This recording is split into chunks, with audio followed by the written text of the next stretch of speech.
अस्सलामुअलैकुम वरहमतुल्लाहि वबरकातुहू। दोस्तों, मैं शाद मोहम्मद आप सभी के खिदमत में हाजिर हूँ ईमान मुस्तफ़ा चैनल की जानिब से।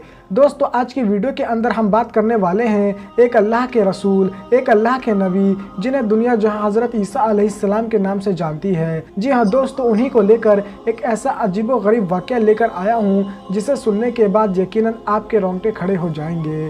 दोस्तों, अल्लाह ताला ने इस सरज़मीं के ऊपर 1,24,000 कम बेश पैगम्बरों को भेजा ताकि वो दीन की तबलीग कर सके, इंसानियत की रहनुमाई कर सके और एक अल्लाह की तरफ लोगों को ला सके।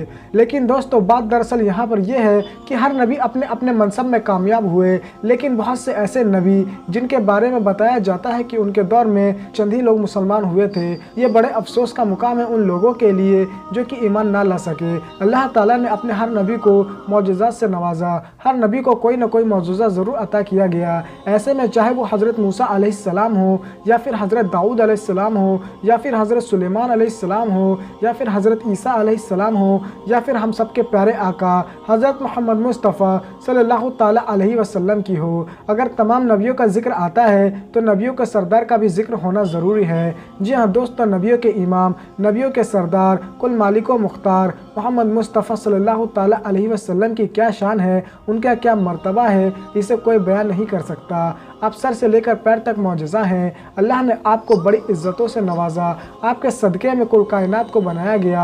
आज से पहले न कभी ऐसा कोई नबी आया था और न ही आपके बाद कोई ऐसा नबी आएगा। जी हाँ दोस्तों, अल्लाह ने आपको एक ख़ास बनाया और आपकी शान और आपका मर्तबा इस कदर आला रखा है कि ना ही हमारी हैसियत है और न हमारी ये औकात है कि हम अपने प्यारे आका की शान को बयां कर सके, क्योंकि दोस्तों अल्लाह ही अपने महबूब की शान को बयां कर सकता है। इसीलिए अल्लाह ने अपने महबूब की शान को कुरान मजीद में बयां किया। कभी वल्लैल कहा तो कभी ताहा कहा, तो कभी यासीन, तो कभी कुछ तो कभी कुछ। जी हाँ दोस्तों, ये अल्लाह के रसूल की शान है। और सोचिए दोस्तों, जब उनके गदा भर देते हैं शाहान ज़माना की झोली, मोहताज का जब ये आलम है तो मुख्तार का आलम क्या होगा। सोचिए, जब गुलामों का ये आलम है तो एक नबी का आलम क्या होगा। और सोचिए फिर जब एक नबी का ये आलम है तो नबियों के इमाम हज़रत मोहम्मद मुस्तफ़ा सल्लल्लाहु ताला अलैहि वसल्लम की क्या शान होगी। दोस्तों, आप सभी को हज़रत ईसा अलैहिस्सलाम के हवाले से एक बड़ा ही अजीब व गरीब वाक़या सुनाने जा रहा हूँ। दोस्तों, हम सभी जानते हैं कि अल्लाह ताला ने हज़रत ईसा अलैहिस्सलाम को एक ऐसा मौजज़ा अता किया कि अगर आप कुम्ब इज़्निल्लाह पढ़कर किसी मुर्दे को हुक्म देते तो फ़ौरन ही उठ जाया करता था। दोस्तों, ऐसे में हज़रत ईसा अलैहिस्सलाम के पास अक्सर लोग आया करते थे और वो ये बात कहते थे कि अगर आप अल्लाह के नबी हैं, अल्लाह के रसूल हैं, तो इस मुर्दे को ज़िंदा करके दिखाइए। और अल्लाह के नबी हज़रत ईसा अलैहिस्सलाम मुर्दे को ज़िंदा करके दिखा दिया करते थे। दोस्तों, आप सभी को सुनकर हैरानी होगी कि एक मर्तबा हज़रत ईसा अलैहिस्सलाम अपने चंद साथियों के साथ कहीं से गुज़र रहे थे कि तभी अचानक हज़रत ईसा अलैहिस्सलाम के कदमों में एक खोपड़ी आई जो कि आपके पैर से टकराई। ऐसे में लोगों की ये ख्वाहिश होने लगी कि अल्लाह के रसूल, हम ये जानना चाहते हैं कि इस खोपड़ी का राज क्या है, इसकी दुनिया में क्या हैसियत थी और अब आखिरत में इसका क्या अंजाम है। ऐसे में हज़रत ईसा अलैहिस्सलाम ने अपने दोनों हाथों को उठाया और अल्लाह की बारगाह में अर्ज़ किया कि ए अल्लाह, हम इसके हालात को जानना चाहते हैं, तू अपने कर्म से इस खोपड़ी में जान डाल दे ताकि हम इसके अगले पिछले को जान सके।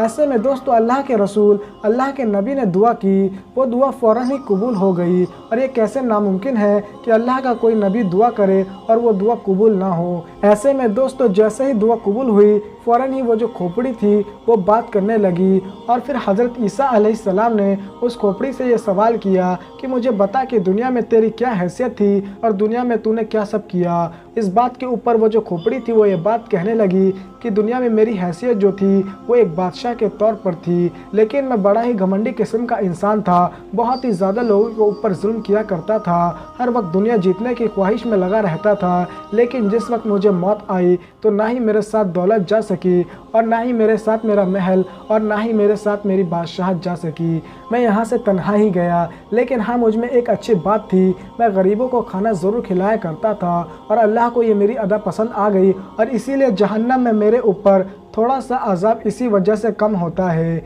दोस्तों सोचिए कि अल्लाह की नज़र में एक छोटा सा भी अमल जो है वो कितना ज़्यादा कारगर साबित हो जाता है। इसीलिए छोटे से छोटे अमल को भी करने की कोशिश कीजिए। छोटी सी नेकी को इतना छोटा मत समझिए कि आपके नज़रों में उसकी कोई हैसियत नहीं।